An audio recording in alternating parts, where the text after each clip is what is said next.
Bonjour et bienvenue dans Elle d'Afrique. Alors aujourd'hui, je reçois Zineb Hatim, ingénieure et dirigeante. Elle construit des projets d'envergure, mais surtout, elle construit des ponts entre le Maroc, la France et l'Afrique. Un parcours qui nous rappelle que l'impact ne se limite pas à ce que l'on bâtit, mais à ce que l'on relie. Zineb Hatim, bonjour et merci beaucoup d'être avec nous.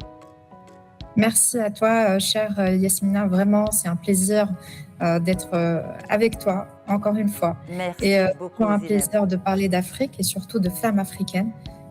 Donc, merci beaucoup pour l'invitation. Avec plaisir, un plaisir de te recevoir justement. Allez, sans plus tarder, on va à la découverte de ton parcours, Zineb Hatim.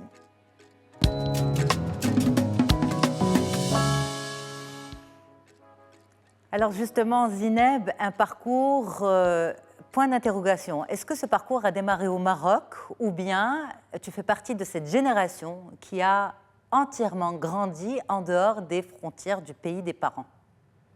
Je pense qu'il y a eu un avant-après, un avant au Maroc, mais aussi un après, après mon départ du Maroc, en fait, pour poursuivre mes études à l'étranger en France.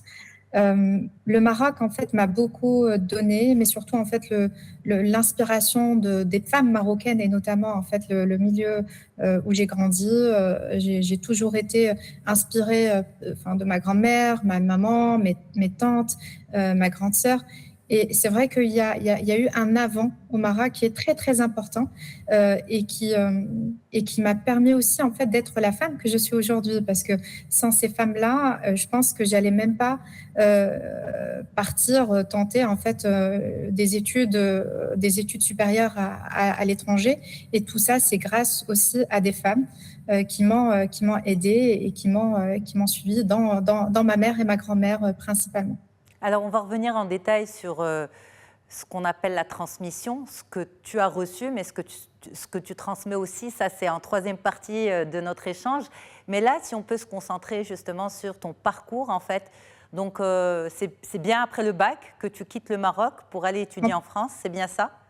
Complètement. Alors, comme toute étudiante marocaine, un parcours assez classique, classe préparatoire, école d'ingénieur. Classe préparatoire, c'était très important parce que je pense mon profil n'était pas fait pour les prépas. J'étais plus un profil, en fait, on va dire, fait pour autre chose. Mais vu que ma grande sœur, elle a fait des classes préparatoires, il fallait aussi, en fait, pour moi, de me challenger et de suivre un peu le même parcours et donc de tenter les classes préparatoires. Je pense que c'était un moment très décisif, on va dire, surtout les classes préparatoires, parce que ça m'a permis aussi de forger une personnalité, quand je veux en fait atteindre quelque chose, il faut que je me donne les moyens, il faut que je bosse pour le faire. Et ça, c'est vraiment l'esprit, on va dire, de la réussite en prépa. Alors, en J'ai parenthèse, commencé. est-ce que tu as aimé cette expérience? C'est-à-dire, tu as dit, voilà, j'ai suivi le chemin de ma grande sœur, mais en tant que personne à ce moment-là, est-ce que tu étais épanouie? Tu vas me dire, c'est très difficile de s'épanouir en prépa quand même. Honnêtement, je pense peut-être les rares personnes qui disent qu'ils ont adoré les classes préparatoires. Et si c'était à refaire, j'allais refaire le même choix. Et surtout, si demain j'ai une fille, je vais lui aussi conseiller de faire le même parcours. C'est vraiment 2 ans en fait de richesse, on va dire, en termes déjà intellectuels, mais surtout en termes de découverte, de surpassement. En fait, c'est là où on se surpasse. C'est en prépa parce qu'on sait surtout que j'avais pas non plus un profil très, très excellent. En prépa, il y avait vraiment des profils très, très brillants. Moi, j'étais plutôt élève moyenne, plutôt bien, mais sans plus. Et honnêtement, en prépa, j'ai pu en fait découvrir complètement une autre Zineb, une Zineb en fait qui a envie de réussir et qui se donne les moyens en fait pour réussir. Et surtout en prépa, c'est les meilleures rencontres. On dit souvent en fait que les meilleures rencontres, on les rencontre dans les moments les plus difficiles de la vie, les plus difficiles, les plus intenses. Et pour moi, c'était vraiment les plus belles amitiés que j'ai rencontrées, c'était en classe préparatoire. Donc, le conseil que je donne à toute fille, toute jeune fille qui passe son bac cette année, qui ne sait pas ce qu'elle veut faire par la suite, bah, il faut tenter les classes préparatoires. Donc après les prépas, 2 ans de prépa, école d'ingénieur, c'est ça? C'est ça, tout à fait. École d'ingénieur. Donc, je rentre directement, on va dire, dans le sujet. Le bâtiment, c'était un peu le hasard qui m'a emmenée au bâtiment. je cherchais une alternance à l'époque. J'avais deux choix entre le groupe Vinci Énergie et une autre société dans le télécom. Et finalement, en fait, j'ai choisi le groupe Vinci Énergie parce que le projet, il me plaisait. C'était le projet des voiries souterraines des Halles. C'est un peu le cœur de Paris, la restauration du cœur de Paris, une nouvelle architecture, une nouvelle empreinte. Donc pour moi, c'était très, très important de commencer directement par le choix du projet. Et ça, c'était vraiment une très, très belle mission. Et c'est ce qui m'a emmenée, on va dire, dans le monde de la construction, dans le monde du bâtiment, dans la construction. Et c'est un monde qui est très riche. C'est un monde d'hommes quand même. C'est un monde d'hommes, mais en fait, c'est un monde d'hommes où les femmes commencent à faire de plus en plus leur place. C'est vrai que peut-être quand j'ai commencé, il y avait plus de femmes qui étaient dans des métiers support que des métiers, on va dire, plus opérationnels. Mais il y a de plus en plus de femmes ingénieurs qui sont sur le terrain. Moi, je me rappelle quand j'avais commencé mes premiers pas, j'avais 23 ans à peine. J'avais une équipe d'une vingtaine de bonhommes, de monsieur qu'il fallait diriger, qu'il fallait gérer, qu'il fallait aussi en fait assumer en fait le rôle de manager parce que j'étais jeune, j'étais femme, j'avais pas autant d'expérience qu'eux et il fallait les diriger. Et donc c'était assez intéressant parce que ça m'a appris aussi une nouvelle forme de management. En fait, le management qui est plutôt qui vient du terrain, le manager qui est là en fait pour soutenir ses équipes, qui est là en fait pour faire briller ses équipes. Et c'est grâce au monde du bâtiment que j'ai pu en fait aussi découvrir ce management. Alors ensuite, après cette expérience-là, est-ce que tu as décidé de rester dans le bâtiment toute ta carrière, en fait, pendant toutes ces années, ou tu as finalement touché à différents secteurs, avec en background cette formation en ingénierie, donc au final ce mindset de l'ingénieur? Complètement. En fait, j'ai commencé mes premiers pas vraiment dans la partie technique du métier parce qu'il fallait vraiment avoir un socle technique pour pouvoir aussi avoir une légitimité professionnelle par la suite. Et j'ai eu des opportunités qui m'ont permis aussi en fait de sortir de plus en plus de la technique et de rentrer plus en fait dans la partie vraiment gestion de filiales, gestion d'entreprise et notamment chez Spibatinol où j'ai dirigé une filiale qui est un des grands groupes, on va dire en France dans le secteur du bâtiment. J'étais la plus jeune directrice de filiale qui a intégré un groupe qui a été racheté aux couleurs de Spibatinol. Donc, c'était une des expériences, on va dire, les plus marquantes parce que c'était une expérience où il fallait vraiment avoir le côté intrapreneuriat, mais tout en étant, en fait, dans un groupe, dans un esprit de groupe. Et c'était très, très intéressant. Il y avait un volet RH qui était assez intéressant, un volet aussi gestion financière, de trésorerie, etc. Donc, c'était vraiment une vie entrepreneurial d'entrepreneur à 360 degrés. Le seul point, c'est que j'avais quand même un support d'un grand groupe qui soutenait quand même les actions portées par la filiale. Alors c'est incroyable parce que quand on entend la voix de Zineb, c'est une voix très douce. Quand on voit Zineb, c'est une jeune femme très douce, pas très âgée non plus, assez jeune. Et on se dit, comme on dit très bien chez nous, Tabarakallah, comment as-tu pu construire, on va dire, ce beau parcours en n'étant pas chez toi, dans ton pays, donc pas dans ton milieu naturel, en étant loin de tes proches. Et quand tu parlais tout à l'heure, eh bien, j'ai pu sentir combien, justement, tu pouvais être proche des femmes de ta lignée, de ta famille, et en même temps évoluer de cette manière dans un environnement masculin, arriver à des postes importants, directrice de filiale, voilà.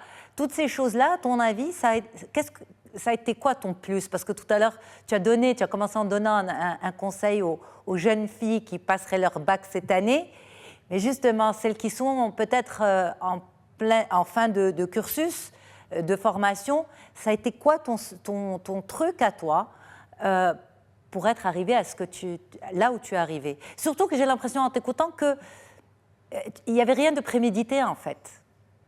Non, en fait, une carrière, c'est vrai que parfois, il y a des opportunités qu'il faut savoir les saisir. En fait, une carrière, c'est ça. C'est surtout, on a un chemin professionnel où on se donne, où on travaille, on est impliqué pleinement, on va dire, dans la vie d'une structure. Et parfois, il y a des opportunités qui arrivent. Il faut savoir les saisir. Et moi, c'est vrai que je me suis jamais, en fait, sentie pas dans mon élément. Et c'est un peu la force qui m'a permis aussi en fait de foncer. C'est-à-dire, j'ai pas eu le, le, le, le, le, le, le malaise ou un malaise ou un mal-être en fait à me dire je vais pas pouvoir. Pour moi en fait c'est je vais pouvoir en fait faire cette mission parce qu'on m'a confié la mission et parce que je suis capable de la faire. Dans ma tête il n'y avait pas vraiment un plafond de verre et c'est là où vraiment je pense qu'il fait la différence. C'est il faut avoir une confiance en soi. C'est pas quelque chose en fait de simple. Ça se travaille au fur et à mesure en fait du temps. Mais c'est vrai que j'ai eu la chance d'avoir des personnes qui ont cru en moi et qui m'ont permis aussi de croire en mes compétences. Donc c'est un peu le parcours professionnel et le parcours professionnel, c'est des opportunités qu'il faut saisir et qu'il faut saisir au bon moment.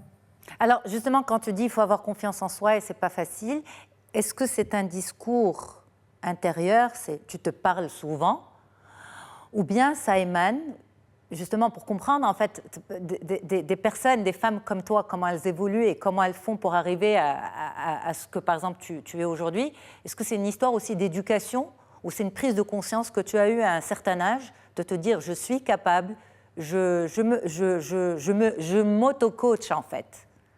Complètement. En fait, je pense que c'est les deux. Je parle souvent de ma maman, mais je vais parler de mon papa sur ce coup-là, parce que c'est lui vraiment qui m'a permis aussi d'avoir une confiance en moi, en fait, sans limite.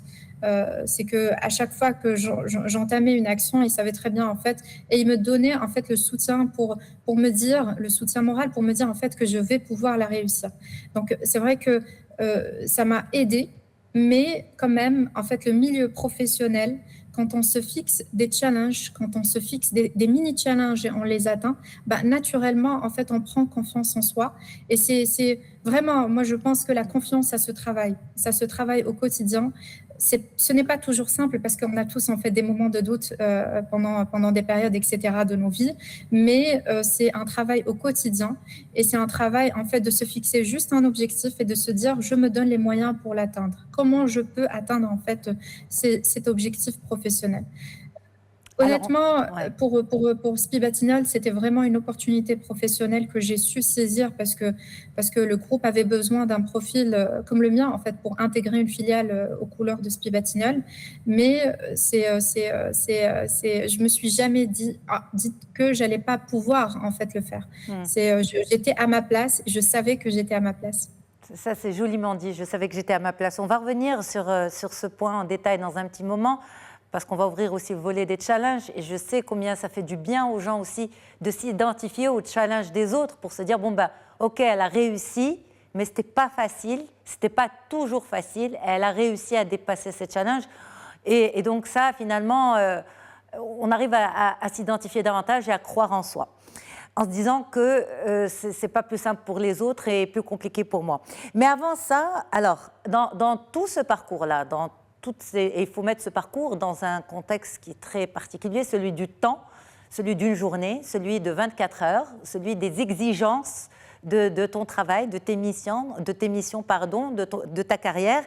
Mais en parallèle de tout ça, ce que toi tu as fait, c'est que tu t'es intéressé au réseau de talents et à la mobilisation des diasporas. C'est-à-dire que dans ta réussite, tu as voulu aussi tendre la main aux autres. Est-ce que tu peux me parler de ça ? Alors, vraiment, le côté diasporique, pour moi, c'était très, très important parce que quand j'ai rejoint un peu les réseaux liés, en fait, aux talents marocains en France, c'était plutôt, en fait, pour garder le contact avec le Maroc. Pour moi, c'était le moyen de garder l'équilibre entre ma vie professionnelle qui est pleinement impliquée et qui avance en France et en fait mon pays qui m'a beaucoup donné et avec qui j'ai envie de garder le lien. Et donc pour moi, le côté vraiment garder le lien avec les talents marocains établis ici en France, c'était très, très important. Et on sait très bien, en fait, la force d'un réseau, c'est le soutien. Et c'est vrai qu'on le remarque dans plusieurs diasporas, et notamment la diaspora marocaine. C'est une force pour le royaume et aussi, en fait, pour les Marocains du monde. Parce que quand on a besoin, en fait, de soutien, on peut le trouver aussi avec des compatriotes à l'étranger. On l'a connu même, jeune âge, en étant étudiante, avec des associations qui maintenant vont fêter cette année leur 30e année, l'association des Marocains des grandes écoles, etc. Il y a beaucoup, en fait, de réseaux, soit au niveau étudiant, soit au niveau, on va dire, plus senior, etc., qui aident aussi non seulement à garder le lien avec le royaume et avec, en fait, les actualités du royaume, mais aussi, en fait, à se soutenir entre Marocains du monde. Donc ça, pour moi, c'était très, très important. Alors ça a évolué aujourd'hui. Donc au début, c'était pour créer le lien. Aujourd'hui, c'est vraiment ces passerelles entre le Maroc, la France et plus largement l'Afrique, c'est-à-dire? Alors, l'Afrique, c'est vrai qu'il y a tout un sujet au niveau de l'africanité de la jeune fille et de la femme marocaine.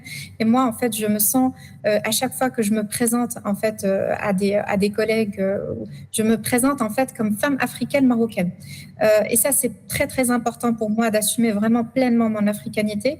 Et ce qu'on peut dire, en fait, on est beaucoup plus connecté et très connecté en Europe, entre diaspora africaine, que peut-être, en fait, en Afrique elle-même, parce qu'il y a moins de frontières, etc. On peut trouver, en fait, des amis de la Côte d'Ivoire, du Sénégal, du Gabon, du Nigeria, etc., à 500 mètres, on va dire, de mon travail, que, en fait, au Maroc, il faut quand même voyager, etc., découvrir d'autres villes, etc. Et pour moi, en fait, la culture africaine, il n'y a pas une culture africaine.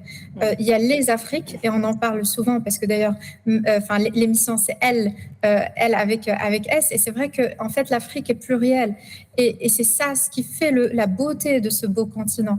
Et il faut pouvoir, en fait, aussi le représenter avec son africanité, avec sa signature, et d'où, on va dire, l'engagement de plus en plus, en fait, dans la dimension vraiment africaine du pont des talents, de la mobilisation des talents, et de ce qu'on fait au niveau de ce que je fais au niveau du quotidien. Ok, alors on va parler à présent des challenges, parce que tout ça, c'est très bien, mais pour encourager d'autres jeunes femmes, jeunes filles africaines à croire en elles, à suivre un parcours d'excellence, il faut aussi parler de ce qui est compliqué, parce que ça soulage aussi de savoir que tout n'est pas parfait, qu'on peut passer par des moments compliqués, mais qu'on finit par les dépasser. On y va.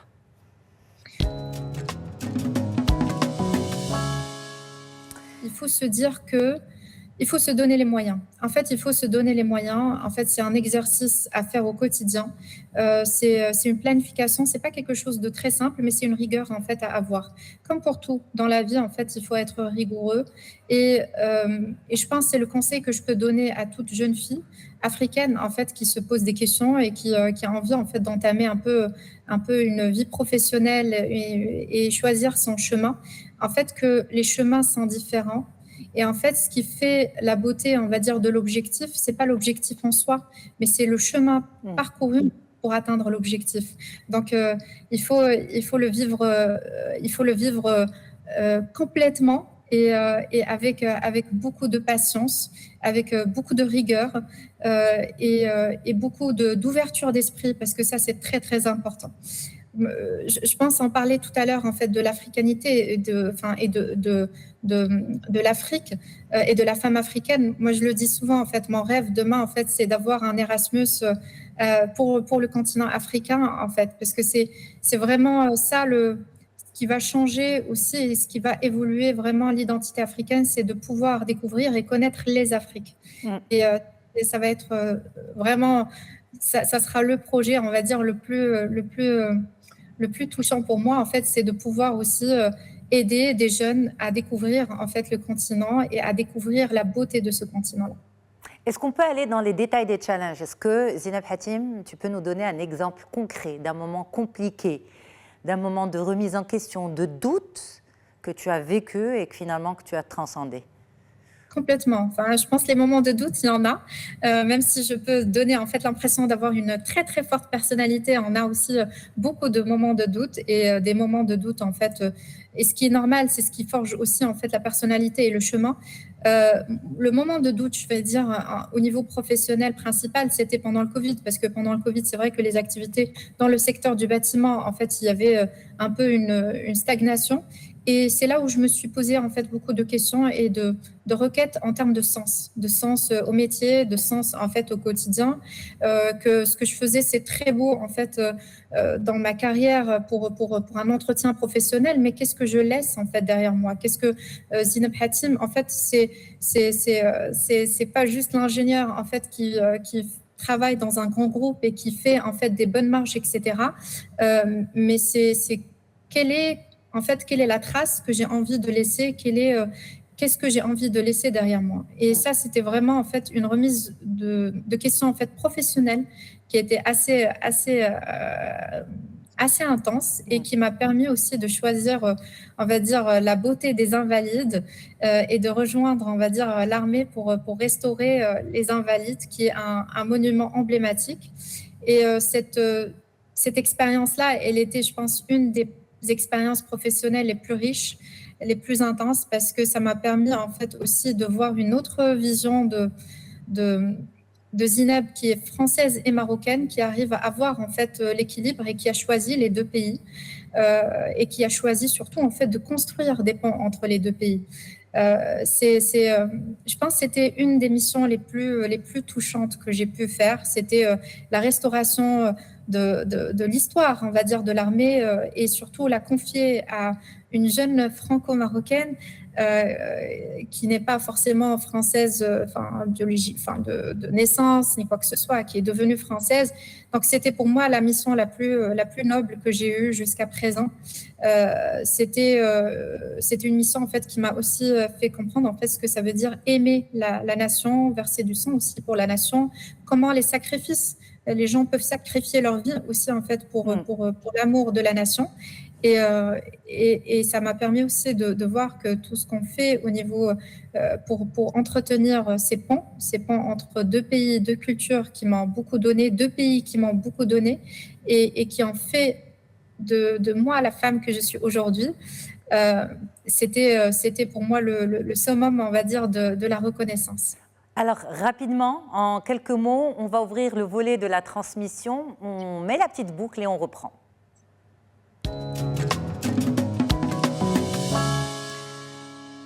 Donc, Zineb Hatim, une transmission qui a commencé au Maroc, plus précisément dans la ville d'Oujda, ta ville natale, avec ta lignée féminine, ta grand-mère, ta mère, ta grande sœur, et puis on n'oublie pas aussi ton papa, tu l'as évoqué tout à l'heure, justement.